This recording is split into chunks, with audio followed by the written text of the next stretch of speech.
Good morning, bonjour, buenos dias, bom dia. Fellow legislators of ParlAmericas, and in particular, my colleagues from the English-speaking Caribbean member countries. As we face the end of this momentous year, many of our citizens may be experiencing feelings of relief that 2020 is almost at an end. We can all understand why. Our populations, our systems, our livelihoods and lives have been challenged to the hilt by the global pandemic, which took us all like the proverbial thief in the night. Our governments have all had to respond with emergency measures, which affected not only our characteristic spirit of joie de vivre, but also our freedom and liberty. Lockdown measures had to be employed, and in several of our countries, even more drastic measures as states of emergency were instituted and curfews were imposed to defend our citizens against themselves and each other in the containment of an invisible microbe. But the corollary of acting in defense of our populations has been significant negative impacts to the very citizens whom we intended to protect. Rising unemployment, particularly in the areas of entertainment and restaurants, the closure of our borders, and the imposition of travel restrictions and bans, which have decimated our tourism industry.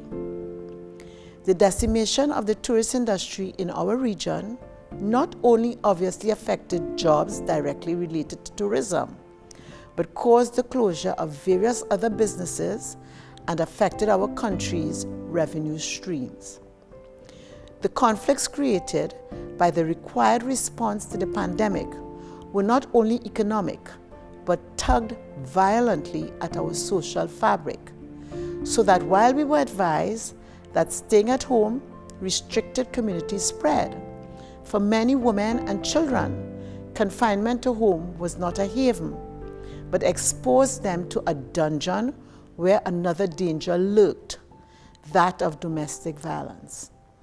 Many other physically healthy citizens fell victim to the psychological effects of the prudent response for social distancing, leading to a rise in anxiety and depression.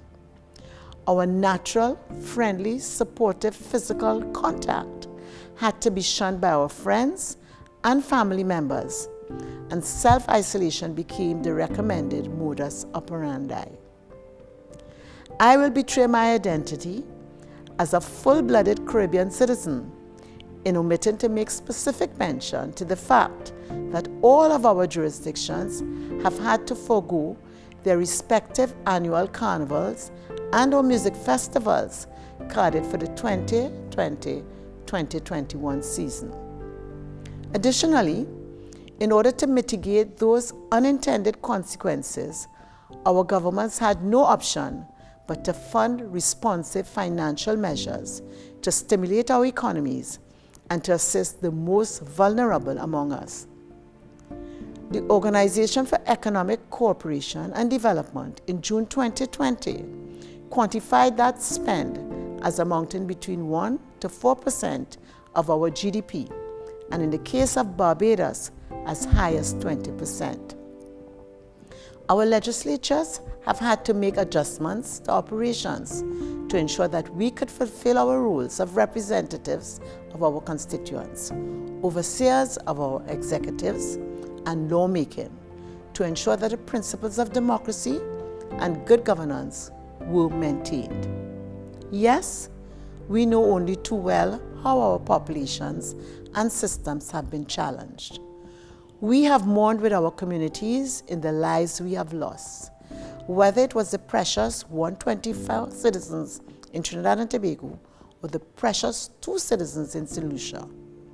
Surely, we find no consolation in any view which may suggest that our numbers may be a small percentage of the global tally, because, undeniably, we are of the common belief that the loss of one life is one too many.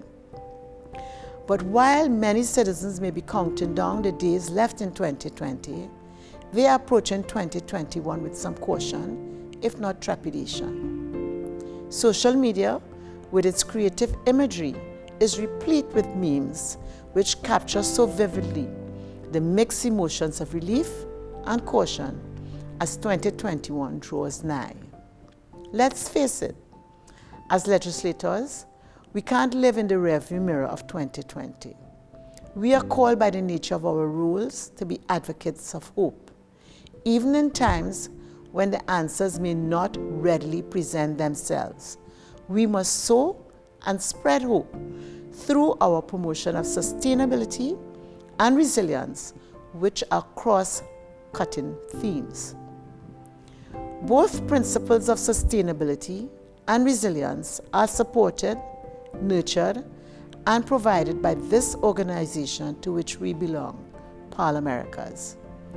ParlAmericas has provided us with a fertile space where we can meet to have dialogue and exchange ideas.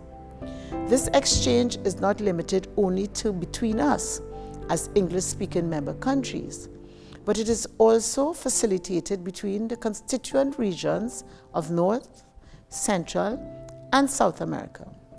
In an effort to design the content of the dialogue and exchange to meet our specific needs, we may recall that this year, for the first time, there was a collaboration between ParlAmericas and the Commonwealth Parliamentary Association, which allowed us to dialogue with other English-speaking Caribbean non-member countries with which we share common issues. A long-standing desire to engage with CARICOM and the OECD was fulfilled in the Sustainable Economic Recovery Solutions Seminar in June 2020. ParlAmericas has provided us with tools to sustain us in our roles and by extension to sustain our populations with measures aimed at strengthening our democracies in the areas of governance, transparency, accountability, and citizens' participation, including COVID-19 specific resources and manuals. In May 2020, as we were all confronting issues of sustaining our legislatures, we participated in a webinar on virtual parliamentary sittings during the COVID-19 pandemic, which was invaluable. Its training has centered our focus on bringing about a more equitable society by sharpening our gender lenses. Post-March 2020, programs were delivered to us specifically tailored to identify and sensitize us to the inherent threats to our progress towards gender equality posed by the pandemic, such as gender responsiveness and disaster resilience during the COVID-19 crisis in July 2020. Focus was also placed on our youth as we invited them to join with us in the design of a post-COVID society. I do expect that in 2021, that many more of our member legislatures will be invited to co-host the Leadership Development for Young Women project, the first of which was held in Trinidad and Tobago in February 2020, and the second in Antigua and Barbuda just last month.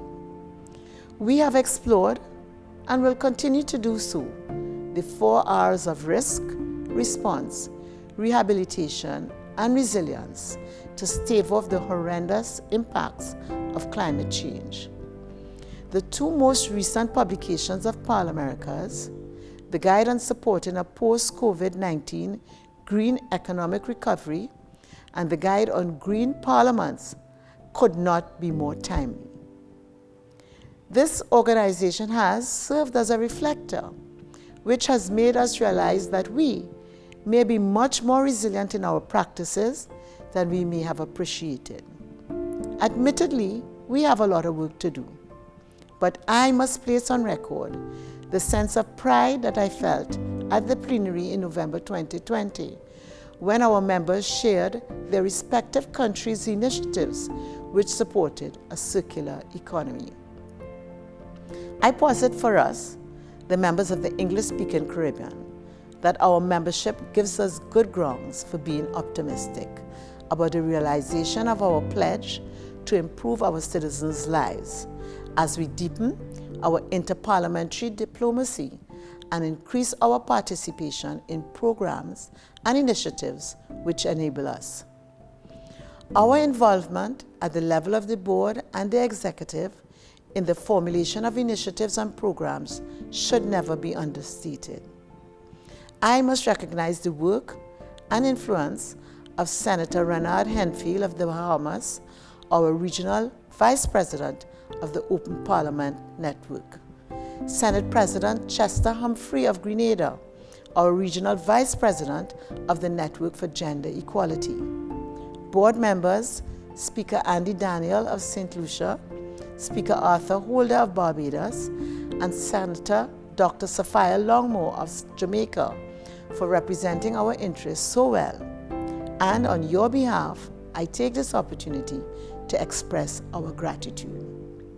And having observed firsthand the energy, commitment, and advocacy for the region of Senate President of Antigua and Barbuda, Alicia Williams Grant, well prior to her election to the board a couple of weeks ago, we can all be assured that the interests and well-being of the English-speaking member countries are in good hands. In closing, I congratulate and welcome all the new board members and executive members, as the baton is now passed on to us to continue the laudable efforts and critical work of ParlAmericas. I look forward with hope for 2021 as we walk side by side, engaging in parliamentary dialogue and training to build each other's sustainability and resilience, and by extension, the sustainability and resilience of our societies, and in the design and creation of more democratic, just, peaceful, and equitable societies amongst our members. As your new Vice President, I joyously wish Madam President Senora Ovelar, the Executive, the members of the Board, you and your compatriots, the Director General, the staff of the International Secretariat of ParlAmericas, Feliz Natal, Buenas Festas, Feliz Navidad, Felices Fiestas, Joyeuses fêtes, Joyeux Noël, Merry Christmas, Happy New Year. Be safe, stay healthy, and see you all in 2021, preferably in person, and if not, then face to face. I thank you.